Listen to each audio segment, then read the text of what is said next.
Joining me now from Santa Fe, New Mexico, retired Ambassador Joe Wilson, who is very well known for his 2000 trip to Nigeria to investigate allegations that Saddam Hussein was trying to buy yellow cake uranium, and for being married to former covert CIA officer Valerie Plame. He is presently CEO of J.C. Wilson International Ventures, a strategic management and international business development consulting firm, and last year he endorsed Hillary Clinton for president and said at the time, she's by far and away the most qualified and trustworthy person to protect our national security interests and to create a better American future. Do you still stand by that, Joe? Oh, absolutely, sure. I've known Hillary since I served in the Clinton administration. She was great then. She was great as senator. She was a terrific Secretary of State at a time when we needed somebody to help rebuild our position in the world and our respect for the United States in the world. She knows everybody there is to know. She's worked with everybody. Yes, politics is a game of getting things done, and to get things done, you have to build coalitions, and there's nobody I can see on the horizon that's better than that. Are you concerned about the talk that maybe she isn't a great candidate, she's not a great campaigner, and that there's things surrounding her, FBI stuff, investigations, a cloud? Are you concerned? They've been trying to go after the Clintons since Ted Olson ran the Arkansas Spectator. So that goes back 20, 25, 30 years. So no, I'm not concerned about it. I'm sure that the next thing you'll see is they're trying to build a case that somehow she was involved in Vince Foster's suicide. They've already tried that before. So I'm not concerned. She's a known quantity, and I worry less about campaigning and poetry and much more about governance and prose. The recent attacks, the terrorists in Belgium and Paris and San Bernardino, what effect will that have on this campaign? Well, the extent to which it becomes the subject that everybody's talking about around the water cooler, it then becomes a national security election. But there is nobody out there who has the same national security experience that she has. Nobody, no other candidate was in the Situation Room advising the president on whether he should go in and after Osama bin Laden or not. Hillary was there. She knows.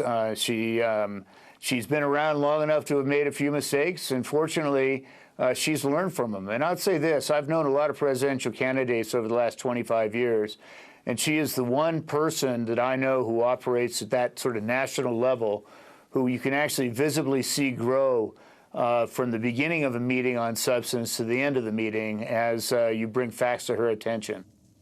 And she showed that during that 11-hour hearing on Benghazi. She did indeed. Yeah. Secretary of State Kerry recently called the GOP presidential primary an embarrassment. Do you share that view? I think that's about the kindest thing you can say about it. It's a circus. In fact, I think it's such a circus that I'm going long on popcorn futures, and I have my stock of popcorn to last me through the Cleveland Convention. They make a mockery of our republic. What do you make of this whole Trump thing? Well, I don't know what to make of it, Larry. I think that the governance of our nation is worthy of more than just a marketer, a brander, and a reality TV show. He's incoherent on foreign policy, on national security. He doesn't understand the issues. He claims that he speaks from his heart and from his head because he's a smart guy and doesn't need any advice. That is just the sort of stuff that is very, very frightening.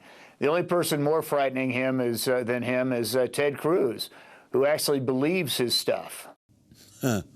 Cruz worries you more?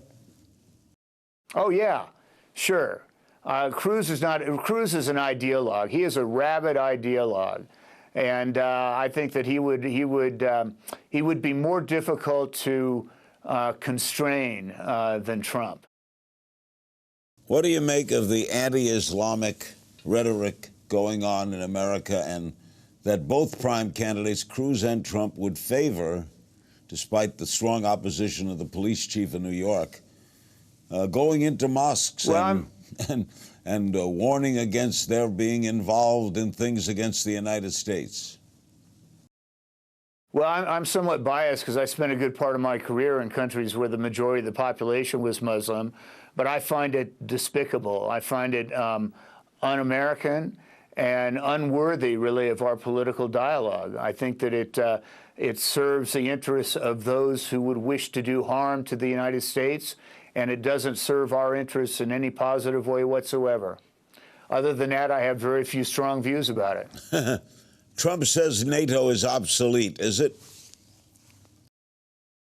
You know, to say that at a time when Belgium and Paris have both had terrible terrorist attacks, I think is very unfortunate. And I would recall, as I'm sure you do, that right after 9/11, NATO pledged that an attack against one is an attack against all, which is in the charter, and they came to our assistance. They were flying airplanes over our coast, helping to protect us in the aftermath of 9/11.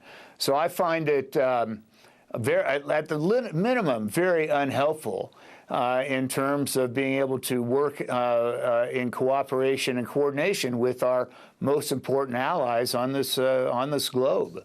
How about pulling out of Japan and Korea? And if Japan wants to build a nuclear arms, let them do it. We have spent our entire lives trying to avoid nuclear non-proliferation. Valerie sits on the board of Plowshares, which is devoted to nuclear arms elimination. So I find that, again, I think it makes the world a more dangerous place when you walk away from responsibilities that are, frankly, in our own national security interests. How do you assess the presidency of Barack Obama? Oh, I think it will be seen as a transformational presidency in terms of domestic policy. I think the progress on health care for all and the progress on LGBTQ rights have been tremendous. I think on foreign policy, it's been a very, very difficult time. Sometimes there are things that not even the President of the United States can resolve during the course of an 8-year term. Does Bernie Sanders concern you? I think Bernie has done the Democratic Party a great service.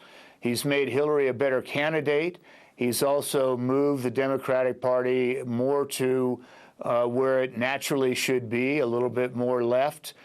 Bernie is not a Democrat. I think I've probably raised at least 100 times more money for Democratic members of Congress than he ever has. And as not being a Democrat, he will find it very difficult to find allies and to build those coalitions necessary to move the policy process forward. Great seeing you again, Joe. Be well, and regards home. Thanks, Larry. Good to see you again. Ambassador We'll see you Joe, at a Dodger game. Yeah, we'll see you there, Dodger Stadium. Ambassador Joe Wilson, a great American.